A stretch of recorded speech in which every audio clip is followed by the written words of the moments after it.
Thank you, Dr. Mayalo, for that warm introduction.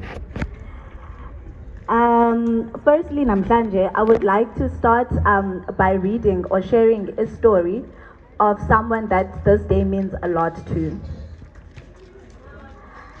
It goes like this. I sincerely apologize for not being able to attend this function. I had prior arrangements for this very important day. This day is so important that I feel it should be a whole month, not a day, don't you think? That would save us a whole lot of work, I promise. Well, my name is not an important fact, as it will not teach you anything about anything concerning this very day. Here are the facts about me that can. I am a permanent employee at CMH, which means that you can get a hold of me. I work at the pharmacy department, which means I know a lot about the treatment regimens. I am positively living with the HI virus, and I am managed or treated at the CMH staff health section, and my medication is supplied at the wellness pharmacy. She proceeds to share her journey. In August of 2018, I was involved in an incident, and based on it, I found the strength to face my fear of doing the test. I received my results on the 13th of August, and I was declared reactive. I was cancelled and initiated on TEE and started on isoniazid as a prophylaxis for TB.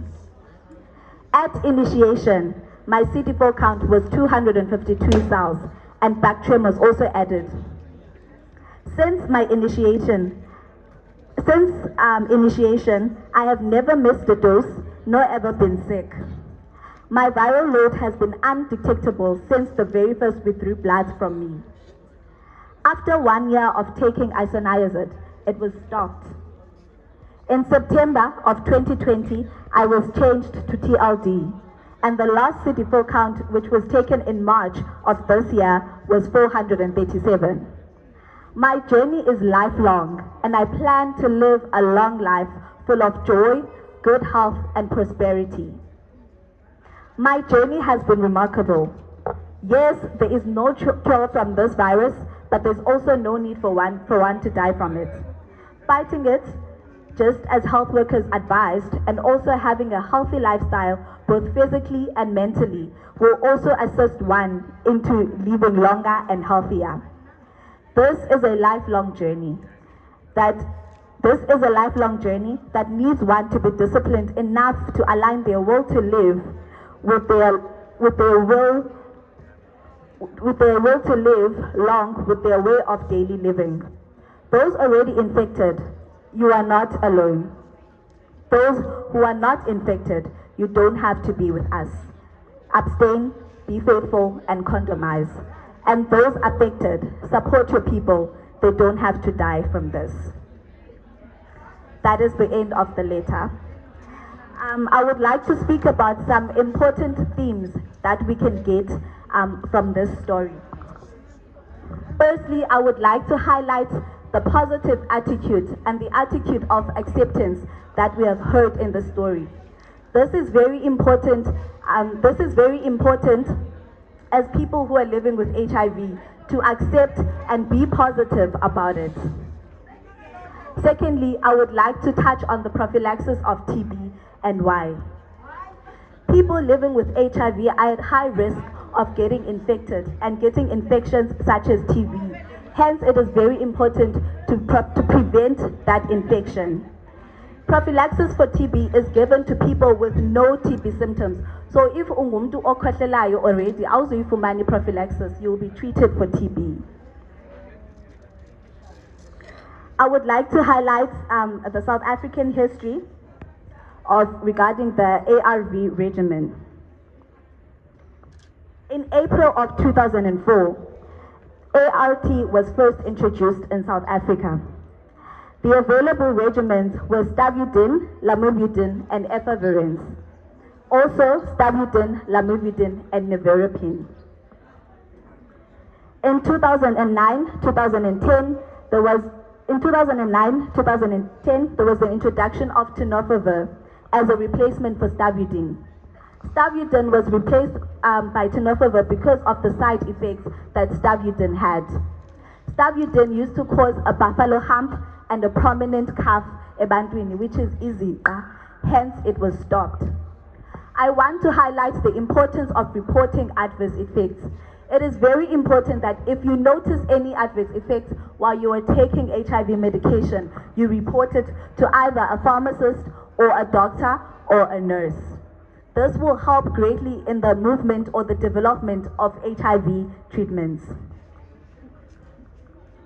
In 2013-2014, we had our first introduction of a fixed dose combination.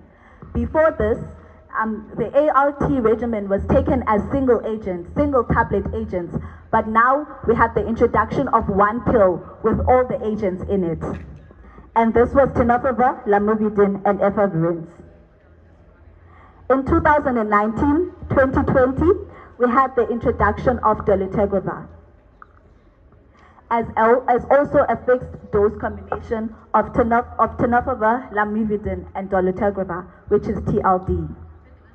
Dr. Kandi earlier highlighted the very important benefits of TLD, such as high resistance barrier and its viral load suppression. It lowers the viral load dramatically and rapidly. In line to this year's theme, achieving equity to end HIV. What this means to me is that everyone should have access to medication and everyone should have access to education and education for everyone. This means that to those people who are infected, they should have access to treatment and information. To those people who are uninfected, which means that people who are HIV negative, it means that they should have access to information. Information to pre-exposure prophylaxis, PrEP. PrEP is used by those people who maybe have HIV positive partners or those people who engage in risky sexual behavior. We also have post-exposure prophylaxis for those people who, for instance, have been sexually violated or who have been in situations where the condom has burst. So then they get post-exposure prophylaxis. Our pre-exposure prophylaxis is TE, not TEE, and I would like to emphasize that. It's TE. And our post-exposure prophylaxis is TLD.